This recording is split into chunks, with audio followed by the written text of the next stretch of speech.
Gusto mo bang i-download yung digital ID mo para hindi mo nabubuksan yung eGovPH app? Paano i-save ang digital national ID nyo at magamit sa mga ID requirements mo? Stay tuned, i-explain ko sa inyo kung paano ang gagawin nyo.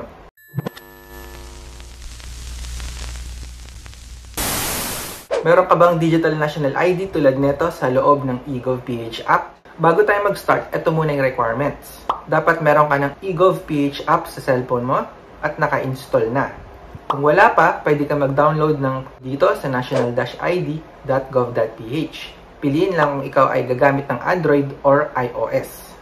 Next, meron ka ng record sa PSA or PhilSys. Ikaw ay na-interview na at nakatanggap ng ePhilID or meron ka ng national ID card. Last requirement, verified na ang account mo.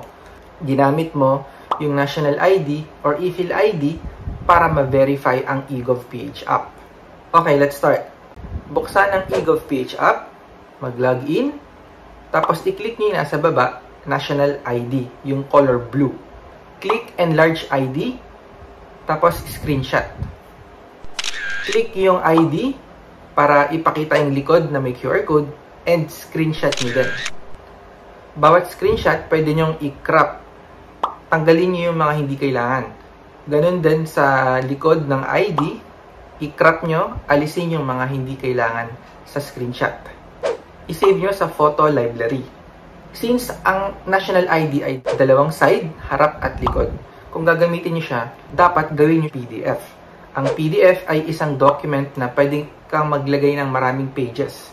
So, sa isang PDF na yan, nandun na yung harap at likod ng national ID mo. Gamit ang computer or sa cellphone nyo, puntahan nyo lang yung ilovepdf.com. Click nyo yung image to PDF. Pagsasamahin na natin, hanapin nyo sa photo library nyo, hanapin nyo yung front and back, tapos upload natin, and then convert. Magiging ganito itsura. Nasa isang file lang yan, isang PDF. Pwede nyo nang i-swipe sa left and right, or i-zoom in, para talaga siyang digital ID. Kahit hindi nyo nabuksan yung eGovPH app, meron na kayong digital ID. Ngayon, para ma-save to, maraming paraan.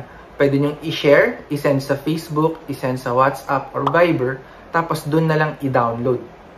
Kasi kung kailangan mo nga ng valid ID, tapos ang digital national ID lang ang meron sa'yo, pwede mong gamitin to kahit hindi mo nabuksan yung eGovPH app. Ngayon, kung required naman siya para sa isang document, for example, sa passport, or mag-a-apply ka ng isang loan or anything, required ang photocopy, hindi mo magagawa kasi nga nasa eGovPH app, di ba? Ngayon, kapag ginawa mo na itong sinabi ko, meron ka ng PDF, pwede mo nang isend to sa computer or sa mga computer shop, sa laptop, para ma-print ng black and white. Pero wag niyong ilalaminate guys ha. Requirement lang kapag hinanap sa inyo as a photocopy. Pero yung original, hindi mo mabibigay kasi nga digital copy.